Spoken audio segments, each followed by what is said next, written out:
नमस्कार दोस्तों, आपका स्वागत है ओपी स्टडी पॉइंट में। आज मैं class 9 UP board Hindi medium का सब्जेक्ट गणित का फार्मूला लेके आया हूँ, जो कि अध्याय 3 तक का फार्मूला लेके आया हूँ।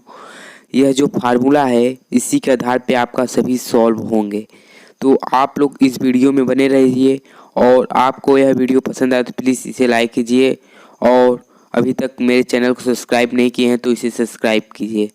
तो आपके पहले अध्याय का नाम है संख्या पद्धति। आपके पहले अध्याय क्या नाम है? संख्या पद्धति, जिसे इंग्लिश में संख्या पद्धति को क्या कहते हैं? Real number.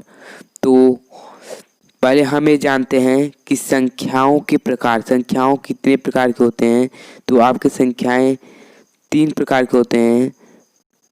पहला पूर्ण संख्या, दूसरा पूर्णांक संख्या, तीसरा परिमेय संख्या और परिमेय संख्या में एक और है अपरिमेय संख्या। यह क्लास 9 के लिए बहुत ही महत्वपूर्ण फार्मूला है, तो आप लोग इस फार्मूला को ज़रूर याद कर लीजिएगा, इसी से आपके सभी सॉल्व होंगे।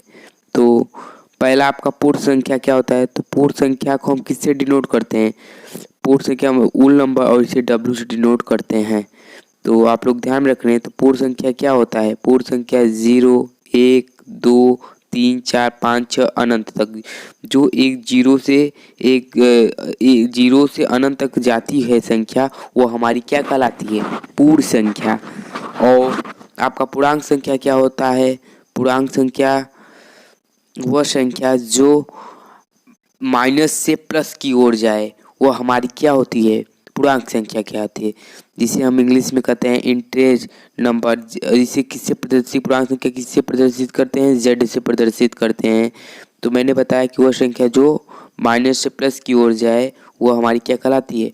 वह संख्या जो माइनस से, जैसे कि माइनस से 0 तक जाए और जीरो के उस साइड प्लस जाए, वो हमारी संख्या क्या है? पूर्णांक संख्या है। जैसे कि -4, -3, -2, -1 और यहाँ पे 0, तब इस साइड के 1, 2, 3, 4 ये हमारा प्लस में जाएगा। जो लेफ्ट में हमारा क्या रहेगा? प्लस, और राइट में हमारा क्या रहेगा? माइनस। तो यह ध्यान में रखना। तो यह था पूर्णांक संख्या। और परिमेय संख्या क्या होती है? परिमेय संख्या वह संख्या है जो P/Q के रूप में लिखा जाए और जहाँ पे P = 0, वो हमारा क्या कहलाता है? परिमेय संख्या कहलाता है। तो इसका परिभाषा देख लीजिए। R को परिमेय संख्या कहा जाता है यदि इसे P/Q के रूप में लिखा जाए, और लिखा जा सकता है जहाँ P और Q क्या हो? Q = 0 हो, वो हमारा क्या कहलाता है? परिमेय संख्या कहलाता है। तो ध्यान रखिए, बहुत ही महत्वपूर्ण है। यह क्लास 10 के लिए भी बहुत महत्वपूर्ण है परिमेय संख्या। तो आप लोग परिमेय संख्या की परिभाषा याद कर लीजिएगा, और सॉल्यूशन में भी बहुत आता है यह परिमेय संख्या का। तो अब हमें यह जाने कि अपरिमेय संख्या क्या होता है। इसी का सेम उल्टा अपरिमेय होता है। जैसे कि इसे हम किससे प्रदर्शित करते हैं? x। और यदि P/Q के रूप में न लिखा जाए, जो चीज़ ये P/Q के रूप में नहीं लिखा जा सकता है, वही हमारा क्या कहलाता है? परिमेय संख्या। जैसा कि मैंने बताया कि उसमें परिमेय संख्या में मैंने बताया कि क्या कहते हैं, यदि इसे परिमेय संख्या यदि इसे क्या लिखा जाए? P/Q के रूप में लिखा जाए, वही हमारा परिमेय संख्या कहलाता है। जैसे मैंने फॉर एग्जाम्पल ले लिया 2/3, 8/5, यह जो है P/Q के रूप में लिखा जा रहा है, तो इसका मतलब ये हमारा क्या है? परिमेय संख्या। और जो P/Q के रूप में नहीं लिखा जाता, एकदम सिंपल, जो P/Q के रूप में नहीं लिखा जाता वो अपरिमेय संख्या है। जैसे एग्जाम्पल लिया गया है √2, √2, √3, √15, पाई, 0.1001, यह सब हमारा क्या है? अपरिमेय संख्या। तो यह था अपरिमेय संख्या। तो और आपका यह पांचवा है जो एक चीज़ और बचा। क्या एक चीज़ और बचा? वो हमारा बचा वास्तविक संख्या। वास्तविक संख्या क्या होता है? जो परिमेय संख्या होता है और जो अपरिमेय संख्या है, इन्हीं दोनों के जो मिलने पे होता है उसी को वास्तविक संख्या कहते हैं। जैसे इसमें लिखा गया है सभी परिमेय संख्याओं और अपरिमेय संख्याओं के संग्रह से जो प्राप्त होता है वो हमारा क्या कहलाता है, वास्तविक संख्या। इसे इंग्लिश में क्या कहते हैं, रियल नंबर। तो यह था वास्तविक संख्या। तो वास्तविक संख्या का एक प्रकार है वास्तविक संख्या और उनके दशमलव प्रसार क्या होते हैं। तो ये भी फार्मूला बहुत ही महत्वपूर्ण है। तो जैसे कि शेष शून्य हो जाता है, शेष शून्य हो जाता है तब क्या होगा, तो ऐसी संख्याओं के दशमलव प्रसार को शांत दशमलव कहते हैं। जैसे पूछ लिया जाए कि शेष शून्य है तो वह कौन सा दशमलव प्रसार है, तो यह हमारा क्या है, शांत दशमलव। तो आप लोग इसे ज़रूर, ये भी बहुत महत्वपूर्ण है, यह आपके एक्सरसाइज में है प्रश्न। तो यह था आपका प्रश्न दूसरे का पहला, और आपका यह दूसरा पूछा गया है कि शेष जैसे प्रश्न पूछ लिया जाए कि शेष कभी भी शून्य नहीं होता तो वह कौन सा वो होता है, तो यह प्रसार हमारा क्या कहलाता है, अनवांछनीय आवर्ती है। जैसे कोई भी हमारा शून्य नहीं होता है तो वह हमारा क्या कहलाता है, अनवांछनीय आवर्ती। जैसे एग्जाम्पल में दे दिया गया है 1/3 बराबर क्या होगा, 0.3333। इसका जो अनंत तक जाए उसी को हम क्या कहते हैं, अनवांछनीय आवर्तित। ये ध्यान में रखना। तो अनवर्तित को आप लोग, ये दोनों बहुत ही महत्वपूर्ण हैं, तो आप लोग ये दोनों प्रकार को याद कर लीजिएगा स्थिति इसकी। तो अब आपका यह प्रश्न तीसरा है। प्रश्न आपका तीसरा क्या है कि संख्या रेखा पर वास्तविक संख्याओं का निरूपण कीजिए। जैसे √2 को हमें क्या करना है, निरूपण करना है। तो जहां मैंने यहाँ पे आपको यह बताया गया है, तो आप लोग इसे, ज़्यादा लंबा वीडियो हो जाएगा, नहीं तो मैं आपको एकदम अच्छे से समझाता हूँ। तो क्या कहते हैं, यहाँ पे आपको इसीलिए मैंने सब बना दिया हूँ, तो आप लोग इसे ध्यान से देख के निरूपण कर लीजिएगा। तो आपको मैंने ओनली फार्मूला के लिए यह वीडियो बनाया था, तो आपको ये यहाँ बताया भी गया है कैसे हुआ है। जैसे कि मैं दिया गया है, जहाँ x एक धनात्मक वास्तविक संख्या है तो OC बराबर क्या होगा, OC बराबर क्या होगा, इसी में जो यह सब चार्ट दिया गया है, तो इसी में आपके OC और OB OD इसी की फार्मूला है। ये बहुत ही महत्वपूर्ण फार्मूला है, तो आप लोग इसे ज़रूर याद कर लीजिएगा। क्या है, OC बराबर क्या होता है, x+1/2, और OB बराबर क्या होता है, x-x+1/2, और बराबर x-1/2, और क्या BD² बराबर क्या होता है, तो BD² बराबर क्या होता है, BD² बराबर OD² -OB², और कोष्टक में x+1/2, और माइनस का चिन्ह, उसके बाद x-1/2 होल स्क्वायर, दोनों में होल स्क्वायर है, इसमें भी। और यह था आपका VD बराबर का फार्मूला, BD² बराबर का फार्मूला है। और VD बराबर क्या होगा, VD बराबर √x होगा। यह था आपका प्रश्न तीसरा, और प्रश्न चौथा में आपका फार्मूला दिया गया है, बहुत ही महत्वपूर्ण फार्मूला है, तो यह भी आप लोग याद कर लीजिएगा।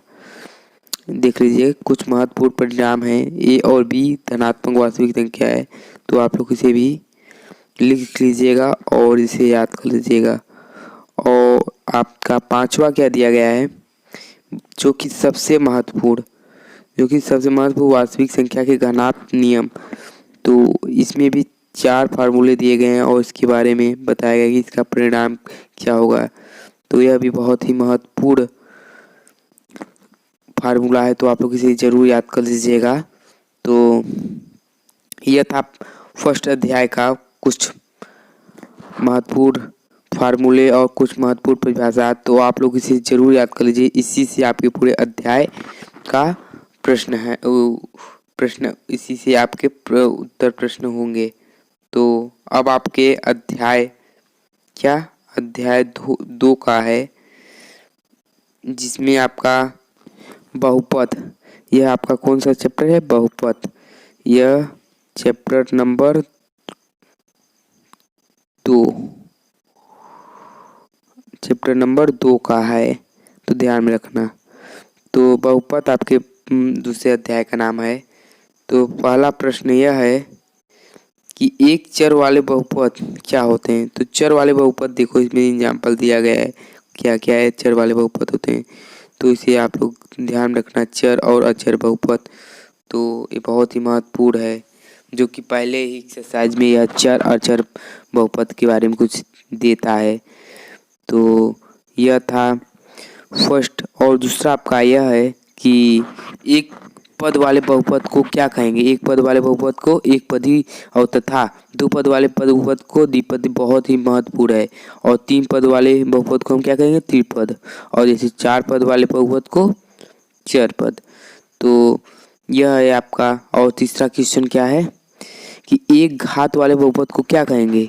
रेखिक। तथा दो घात वाले बहुपद क्या कहेंगे? द्विघाती। और तीन बहुपद वाले को त्रिघाती बहुपद कहा जाता है, तो ये ध्यान में रखना। तो जैसे कि वास्तविक संख्या a बहुपद px का एक अन्य शून्यक होती है यदि p कोष्ठक में a बराबर 0 हो, तो यह हमारा क्या कहलाता है? वास्तविक संख्या। तो यह आपका था तीसरा प्रश्न। और आपका चौथा प्रश्न यह है कि शेष फल में भाज्य बराबर भाजक इंटू भाज्य, ये भी फार्मूला दिया गया है। तो आप लोग इस भी फार्मूला को भी ध्यान में रखना और इसे पढ़ लीजिएगा, और ये पढ़ने के बाद इसे याद कर लीजिए, तब बहुत अच्छा रहेगा।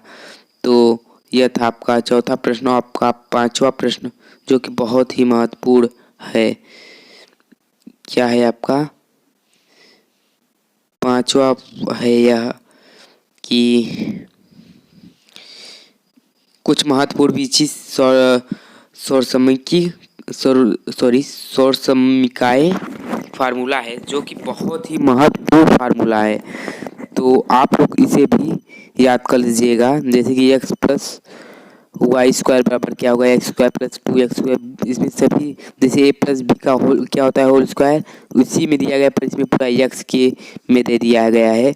तो आप लोग को 1 से 8 फार्मूले हैं, इसे भी याद कर लीजिएगा। देखिए 1 से 8 तक फार्मूले हैं, तो आप लोग इसको भी याद कर लीजिएगा। तो आप लोग को पता है a प्लस बी का होल स्क्वायर क्या होता है? a माइनस बी का होल स्क्वायर क्या होता है? तो इसमें क्या दे दिया गया है? x प्लस वाई का होल स्क्वायर क्या होता है? x माइनस वाई का whole square, X square minus Y square बराबर क्या होता है? x प्लस ए बराबर एक कोष्ठक में एक्स प्लस ए और दूसरे कोष्ठक में एक्स प्लस बी बराबर क्या होगा? और ऐसे इसमें दिया गया है। तो आपके 8 दिए गए हैं, तो ये बहुत ही महत्वपूर्ण है, तो आप लोग इसे ज़रूर याद कर लीजिएगा। और आपका अब लास्ट चैप्टर, जो कि अध्याय 3, क्या अध्याय 3 का यह लास्ट चैप्टर, इस वीडियो का लास्ट। देखिए ये चैप्टर आपका क्या है? तीसरा फार्मूला है। इसमें आपके बहुत ही महत्वपूर्ण है, तो यह सब चीज़ को याद करना पड़ेगा। यह आपका परिभाषा है पूरा, इस पे जो आपका निर्देशांक ज्यामिति है वह सब परिभाषा के ही आधार पर होता है, और कुछ फार्मूले भी होते हैं, तो आप लोग इसे याद कर लीजिएगा। यह आपका बहुत ही मोस्ट इम्पोर्टेंट है। क्या यह चीज़ धनात्मक और ऋणात्मक, तो आप लोग इसे याद कर लीजिएगा। तो आपका यह कुछ महत्वपूर्ण फार्मूले थे। तो आपको यह वीडियो पसंद आया हो तो प्लीज़ इसे लाइक कीजिए और सब्सक्राइब कीजिए, और इस चैनल को सब्सक्राइब कीजिए। तो यह कैसा वीडियो लगा आप प्लीज़ कमेंट कीजिएगा। धन्यवाद, थैंक यू।